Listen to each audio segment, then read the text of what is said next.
tous les éborgnés, j'en connais beaucoup là. C'est vrai qu'il y a eu une répression féroce quand on a commencé le mouvement. C'était ennemi, quoi, je veux dire. Et quand on voit qu'il y a des gens comme ça qui étaient au pouvoir au départ, comme Édouard Philippe qui veut se représenter, qui te pose des questions, quoi.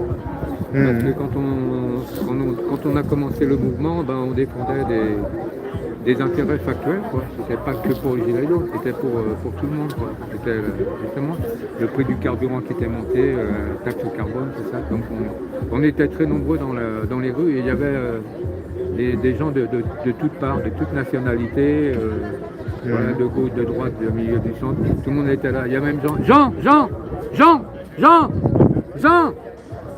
derrière, là. Jean. Bonjour. Ça va. Un ancien aussi, là, voilà. Il est un gros prix, c'est lui qui a sorti le bouquin des Gilets jaunes Jean, là. Ah, Il a fait plusieurs bouquins sur les Gilets jaunes. Voilà. Il était toujours là dans les gaz et tout ça, quoi. C'est vrai qu'il y a aussi le boxeur qui est là-bas. C'est vrai que c'était une répression féroce, quoi. C'était inhumain. Moi, j'avais pris une grenade des gens simplement ici, j'avais la tête en sang. Et comment dire, j'étais gazé à mort parce qu'on nous gazait avec des bombes lacrymaux. Et j'avais voulu sortir de la manif parce qu'il y avait des médecins en face qui m'appelaient pour me soigner, quoi. Et je ne pouvais même pas sortir parce qu'ils avaient fait une double masse plus une charge. Mais j'ai réussi quand même à sortir, alors je suis sorti d'un côté parce qu'il y en a un qui a compris que j'étais blessé, j'avais le sang qui pissait. Il m'a laissé sortir, mais l'autre qui était à proximité de moi, et il voulait absolument me taper, donc il m'avait tapé sur la main, et il m'avait explosé la main et le doigt. Donc voilà, c'était hyper féroce comme truc. Les gens ils en parlent pas, mais c'était très violent, quoi.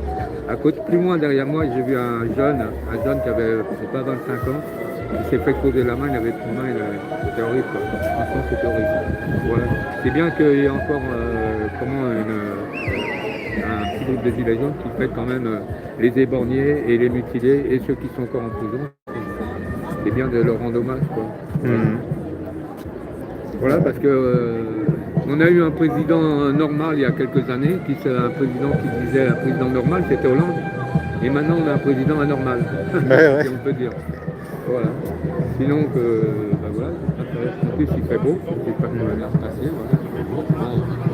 Moi sinon j'ai déclaré une manifestation pour le 5 avril. On a un beau parcours, normalement ça devrait. Je suis pas tout seul, je suis avec Amina, Elena.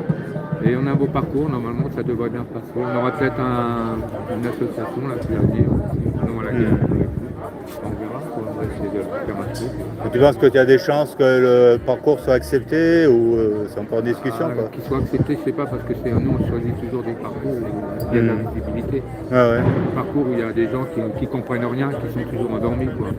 Donc eux ils préfèrent nous donner des parcours où, où il n'y a pas de visibilité, où c'est des parcours où il y a des gens qui sont malheureux comme nous, quoi.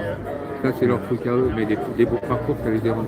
Mais j'espère qu'il va être accepté. Sinon on a un autre de rechange, on préfère avoir celui-là. Et d'être nombreux surtout, parce qu'on va pas tout dire pareil. Les manifs qu'on fait là, c'est factuel, c'est pour tout le monde, c'est pas que pour nous. Parce que là c'est pareil, les déclarations de guerre, le truc qu'il va envoyer, il faut le renvoyer, retour à l'envoyeur. Des trucs là, le pack des survies là. Retour à l'envoyeur direct, vous mettez ça dans la boîte aux lettres. Voilà. Sinon la guerre, on va dire on n'est pas menacé par les Russes. Si c'est nous qui les menaçons, bien sûr que ça risque de péter. Pour de les menacer, ils vont se défendre. Mais après tout ce qui va suivre, comment dirais-je, au niveau des équipements, tout ça, je pense qu'en France, même en Europe, ça ne suffit pas, quoi. Qu'avant, et puis tous les gens qui prônent pour la guerre, c'est des gens qui ne connaissent pas la guerre. Tous ceux qui sont à la tête du pouvoir, là, qui veulent absolument une guerre, ils ne savent même pas ce que c'est, ils n'ont jamais fait de service militaire, ils n'ont jamais vu une arme. Moi j'ai fait le service militaire pour préparer des gens à la guerre, si on peut dire, si c'était comme ça. Il fallait déjà un an. Alors je ne vois pas comment ils peuvent préparer une guerre, quoi. Et après il faut que ça soit des gens vraiment adéquats et motivés et tout, quoi. Il faut des raisons, quoi. Même les équipements qu'ils ont. Quand on voit la manif des agriculteurs, ils avaient envoyé des espèces d'automitrailleuses qui dataient de 1914. Voilà, si c'est des équipements comme ça qu'ils ont pour faire une guerre, il vaut mieux rester à la maison, quoi. Voilà. voilà, moi j'espère qu'on va j'espère que ça va être comme je disais. Il y a un an, on avait manifesté non à la guerre. J'espère pour tout le monde qu'il n'y aura pas de guerre. Voilà, sinon, franchement, on est mal barré. Mais bon, je pense que c'est un coup de violon comme le Covid, quoi. Un bon coup de violon pour endormir les gens, pour leur faire peur, régner par la peur. Et voilà. Voilà, voilà. Bon, bah écoute, je te remercie alors. Ouais, merci. Et je répète, je déclare une manif avec Amina, Elena, le 5 avril. Départ, normalement, si c'est prévu, c'est un beau parcours. C'est pas le départ, ça sera un beau parcours. Alors venez nombreux. Et voilà, tout le monde est le bienvenu. Voilà, on accepte tout. Voilà. Merci à tous.